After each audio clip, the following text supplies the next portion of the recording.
বাবা কি চালাও তুমি? কি চালাও বাবা? কি চালাইতেছ?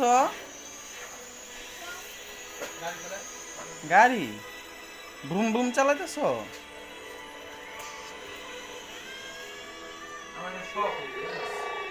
চালাও বুম। তোর ইয়ার আছে না, ব্যাটারি কি আছে না, এই যে এয়ারবাড আছে না, এয়ারবাড এর ইয়ার গেছে তাই না?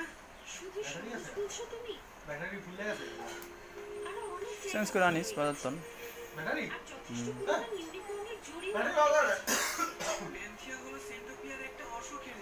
কেনা গেছে পাওয়া যায় না অনলাইনে দিয়েছি এয়ারবাডের ব্যাটারি পাওয়া যায় যেই সাইজ ওই সাইজ অনুযায়ী দেখিস।